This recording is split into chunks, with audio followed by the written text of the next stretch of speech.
Hi friends, అందరికీ very good evening. Welcome back to our channel Lakshmi మారం రెడ్డి. నా పేరు లక్ష్మి, నేను హెర్బల్ లైఫ్ వెల్నెస్ కోచ్ని. ఈరోజు వచ్చి మనం కొత్త రెసిపీగా ట్రై చేసాము, ఆకుకూర పచ్చడి. ఈరోజు మనం ఆకుకూరతోటి మంచి పచ్చడి ఎలా తయారు చేయాలో చూద్దాం. అందుకోసం ముందుగా పచ్చిమిర్చిని చూసారు కదా ఎంత క్వాంటిటీ, పచ్చిమిర్చిని శుభ్రంగా కడిగేసుకొని ఇలా బాండీలో వేసుకొని వేపుకోవాలండి, కొద్దిగా ఆయిల్ వేసి.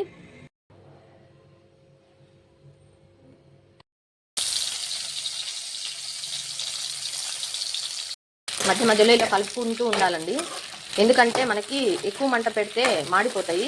మీడియంగా పెట్టేసుకొని మనం కలుపుతూ దీన్ని ఫ్రై చేసుకోవాలి.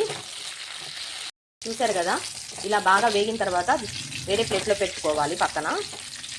ఇలా ప్లేట్లో పక్కన పెట్టుకొని నెక్స్ట్ ఆకుకూరని మనము ఫ్రై చేసుకోవాలి. ఆకుకూర నేను వచ్చి చుక్కకూర తీసుకున్నాను, కొద్దిగా కొత్తిమీర, చుక్కకూర శుభ్రంగా కడిగి ప్లేట్లో పక్కన పెట్టుకున్నాను. ఇప్పుడు దీన్ని మనము ఫ్రై చేసుకుందాము. పచ్చివాసన పోయేటట్లుగా ఫ్రై చేసేసుకొని తీసుకోవాలి పక్కన.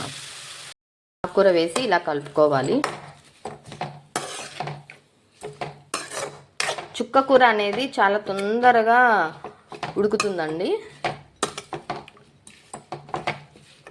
ఎక్కువ టైం పట్టదు.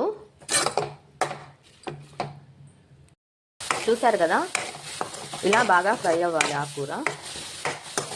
నేను కాడలతో సహా చుక్కకూర అనేది తీసుకున్నాను.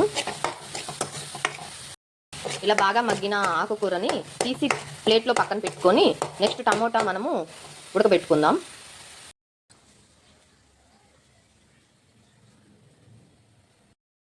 నెక్స్ట్ టమాటాలు, సరిపడా టమాటాలు తీసుకొని 4 ముక్కలుగా కట్ చేసుకొని వీటిని బాగా ఫ్రై చేసుకోవాలి.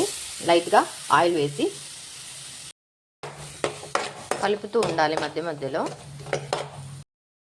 లైట్గా కొంచెం వాటర్ వేసుకోండి, ఎందుకంటే టమాటాలు మగ్గాలంటే టైం పడుతుంది కదా, అందుకని లైట్గా వాటర్ వేసుకోండి. ఈ వాటర్ అంతా ఇంకే వరకు మనము టమాటాలను ఫ్రై చేసుకోవాలి. ఇలా టమాటో ముక్కలు అనేవి బాగా మెత్తబడే వరకు ఫ్రై చేసుకొని తీసి పక్కన పెట్టుకోవాలి.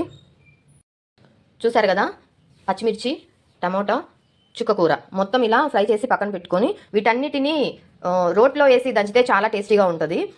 రోటి పచ్చడే వేరు టేస్ట్. కానీ మనకి ఇప్పుడు మేము కొత్త ఇంట్లోకి వెళ్ళడానికి మేము రెంట్ హౌస్లో ఉన్నాం కాబట్టి మా దగ్గర ఇప్పుడు రోల్ అయితే లేదు, అందుకని మిక్సీ అయితే వేసుకొని తాలింపు పెట్టుకుందాం. మిక్సీ గిన్నెలో మిర్చి వేసుకోవాలి ముందుగా. నెక్స్ట్ టమాటో వేసుకోవాలి. తర్వాత రుచికి సరిపడా కల్లుప్పు వేసుకోవాలి.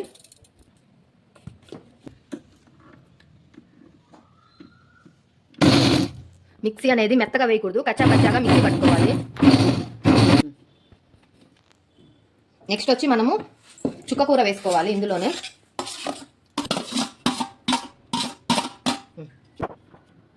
చుక్కకూర కూడా వేసి కచ్చా పచ్చాగా మిక్సీ పట్టుకోవాలి.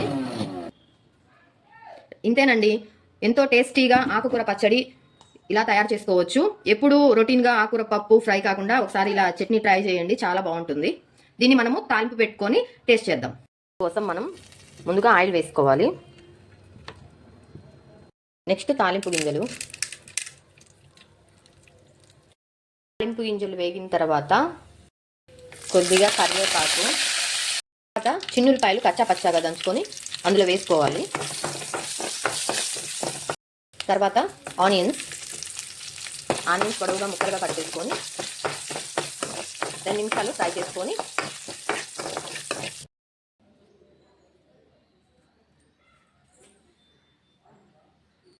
చూసారు కదా, మీరు కూడా ఈ రెసిపీని ట్రై చేసి ఎలా వచ్చింది, టేస్ట్ ఎలా ఉందో కామెంట్ సెక్షన్లో కామెంట్ చేయండి.